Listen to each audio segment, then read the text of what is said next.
Hey guys, and welcome back to On the Couch with Fouch. We're doing this video as part of the Spotlight series. This is a series where you get to know, you get introduced to, maybe it's an introduction, or maybe you've heard the group before, maybe a song here or a song there, but you don't know the group just yet personally. So this is the series where we get to introduce you all to these groups. Now, I do want to say, if you're watching on Facebook, please hit the like button, comment, share, engage and interact with what we're doing. Make sure you're getting notifications. And if you're watching on YouTube, please subscribe, share this, and comment as well. We appreciate you guys watching. Today, I have a quartet from Canada called the Torchmen Quartet. Guys, thanks for joining me. Now, I will say, y'all, I say quartet, they see me and two guys, so at minimum they're thinking trio, but then maybe they're thinking duet. The couch is only so big, so we can't fit everybody on the couch. So I requested that two members from the group come, and two guys that I personally have met over the years, Mike and John, are with me. One of y'all tell these folks watching the interview, who are the other guys in the group? How long have you been going? And where are you based out of, specifically in Canada, and all the details about the Torchmen Quartet? All right, the group started almost 50 years ago, Matt. Our current group, John and I, and Jeff Tritton sings lead, Sandy McGregor sings tenor. This particular group has been together about 7 years, but all three of them, including this character beside me, this is their third tour of duty with me. Okay. So probably the shortest tenure that any of them is probably 20, 25 years. So we don't let him leave because we wouldn't let him back. Well, and I would say, you're talking about the guys come back for different tenures and stuff. I may be speaking out of turn here, you can let me know, but I would imagine in Canada, maybe a little harder to find people that want to sing and travel and sing and minister through gospel music. Is that accurate? It is accurate, Matt, but let me answer that question because God has been good. I've been in this group for a long time, been doing this for a long time. It's almost 50 years. Next year will be our 50th year.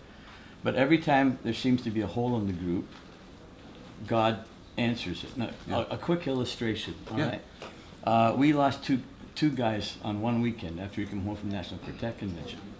The very next day, or the next week after that, Jeff Tritton knocked on my door. I hadn't seen him for a couple of years. And I said, "Come on in, Jeff." Well, I got a deal for you. Yeah. I said, "Can I ask you a hypothetical question? We've got an emptying, a hole, whatever you want to call it. Would you consider coming back?" He said, "Mike, I'd love to. Just let me check with my wife and I'll let you know."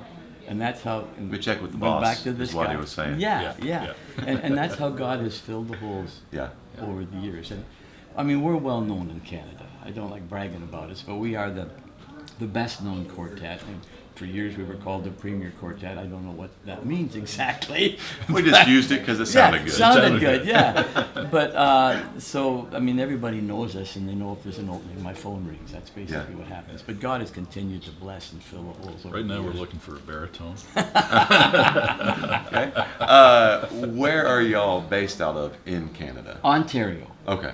So you're on the east side of the country. Yes. Although we get, as you know, because we've talked out in Red Deer and a bunch of other places out west, we do travel the country. But we're about maybe 300 miles separated between us because Ontario is a big province. Yeah. And let me give you an illustration. You like illustrations, I do, like. yeah. And I like to talk. Have you noticed that? But we sang in a place called Dryden, Ontario. I got in my car and drove to Toronto, got in an airplane, flew for 2 hours, got in a van and drove for 4 hours to our engagement. We still hadn't left the province of Ontario. Yeah. And then John will tell you, he had a truck like that once too. But that's and when we go to Canada, let me just say it this way: if you look at the map of Canada, you can see just how they're not real wide, most of the provinces. But they're very long, and so it's like you could start at the bottom and drive all the way to the top and take you 12, 14 hours. At least that. But that's the way your country decided to divide. Well, that's one of the things that makes it difficult to be in Southern gospel music in Canada is that the distance between places is so great. Down here things are much more compressed, and within an hour or 2 hours you can be in several different cities. Yeah. Ontario isn't too bad, but once you get further west or further east, then Well, and the miles population like is smaller, so your population centers are more spread out. And I things think like Canada's population is about 10% of the U.S. that. Yeah. Was it 30, 40 something million? Yeah. that's because all our good singers keep going to the U.S. to get an American group. Yeah. Now, we are at National Quartet Convention and here in Pigeon Forge, Tennessee. And by the way, guys, if you haven't heard of the NQC, which I would be astonished if you haven't, you need to check it out. Go online and just Google National Quartet Convention or NQC. Check out NQC. You want to join us in Pigeon Forge for this event. People from Canada even come down here. And that's what I was getting to, is like, we're here at NQC in Tennessee, and you guys have come all the way down from Canada. Are you seeing many Canadians here? I know there are some. Yep. Yes, and more will come in for the weekend. Okay. Because there's busloads come down. We've been coming to NQC since 1973, so it's... Wow. Were you born then? No, I was not. I wasn't going to bring it up, but since you did, I was born in '82. Yeah, So there I'm you go. 35. Yeah. Actually, my little trivia, we have sung in 5 different NQC programs. Okay. Nashville, Louisville, Pigeon Forge, Red Deer, and Hamilton, Ontario. So Okay. it's a Yeah, yeah. neat thing. We've been involved with NQC for a long Well, time. probably a lot of people don't even know that there was an NQC in Red Deer. Yes. That NQC started Yeah, a program up there in Red Deer for Canadians. that's Alberta province, by That's the way. now called the Canadian Gospel Music Celebration. Yes. It's still going on. It's still, I'm assuming it's the largest gospel music Yes. event in Canada. Yes. So a lot of, probably 6 or 7 U.S. groups go up there, and then the rest are Canadian groups that are up there singing. It's a great event. We love coming up there. Guys, tell Rob Brunk, because he's the guy that asked this question. Tell Rob, he wants to know, how large is the Southern Gospel following in Canada? Speak up, bass man. How large? Well, every seat is filled to capacity. I told you it wouldn't take long It for wouldn't this take long. interview to All go right, sideways. hold on. Let me just tell y'all. In this spotlight series, I've actually got a lot of like family groups that have kids Yes. and younger people. So I just want to let y'all know, if you've watched those and you didn't hear any humor like that, this is what we call old man humor right here, okay? So those kids, they're not They saying don't- stuff like this. they're But we far got too the old serious. man humor going on. This is a different field for this one. So tell Rob in his question there, what's the Southern Gospel following like in Canada? Southern Gospel in Canada is probably very similar in percentage to what it is in the U.S. Obviously, our numbers and population are less, so it might not be the same physical count, but there's a good following, primarily in the middle-aged to older population, which is pretty typical, although we're always trying to encourage younger people and younger artists to be involved. I would say it's fairly similar, just Yeah. on a smaller scale, that's all. Yeah. Can I add something to that? Yeah. Because our country is a little different than yours. Our Bible Belt is in our western provinces. Where we live in Ontario is a very liberal area.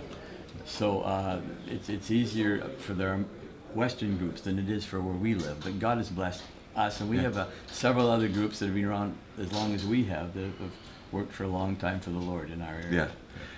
50 years. It's been going. Not me. What is the group has been going? Yeah. Let me clarify. The group has been going for 50 years. I knew that was coming. What is the vision for the future of the Torchmen Quartet? Let me an honest answer, all right? Because I'm 77 years old, and I love what I do, and I'm as healthy as could be. But my future, as far as my idea is concerned, I want to make sure that John and the other guys take what God has given us over the years and continue with it. That's my future, as far as the group is concerned. But continue to open doors, because it's amazing. After all these years, many new doors continue to open for the group, and I'm so thankful for that. Cool. Kathy Broughton, I'm sorry about the last name. Kathy wants to know, what's your favorite American restaurant to visit? Now, when the U.S. groups go to the convention in Red Deer, not me necessarily, but most of the guys in the groups are like, "Man, I can't wait to get to Boston Pizza." Mm-hmm. Or I can't wait to get to Tim Hortons, which we have some Tim Hortons in the States now. Yeah. And Mike, you always bring in the group's Tim Horton coffee when we come up there. Those are normally two of the things that is like, as soon as we get there, people in the group are saying, we got to go to Boston Pizza and we got to go to Tim Hortons. So let's reverse that. I don't know about him, but the first pops into my mind is Cracker Barrel. What about you, John? Well, I could see that. There's. I don't have a specific restaurant. I like Cracker Barrel, but I like getting back to Southern food like grits and biscuits and gravy and things like that. Sounds like Cracker Barrel. So, yeah, that fits the bill. I wonder if you go to the right spots up in Canada, if a Cracker Barrel would just be hot, or if there's just no appreciation for that style of food up there. That's interesting, Matt, because they tried to open some in the Buffalo area, which is New York State, and they did not stay open that long. But the first time I came down, I ordered grits, and I thought, this is like sandpaper without the paper. So that's the one and only time I ever tried grits. I always do the extra gravy if grits comes on my Well, meal. with Mike, we have to specify, because down here, if you order tea in the morning, you get sweet or unsweetened tea. Yeah. He wants hot tea. Like Yeah. the Oh, yeah. British Well, see, and- you beat me to the next question there, John. I'm just reading over. your Matt notes. Summers wants to know, have you had Southern sweet tea? To be honest with you, I like the unsweet tea. Okay. But yes, I have. You've some had tea. it. Yeah. You like the other. And I'll be honest, I'll pass on both. Thank you, just the same. Get the hot. I personally don't go for the sweet tea. It's not my thing. I don't go for unsweet tea. Yeah. I'm like you. If I'm going to have tea, I like hot tea.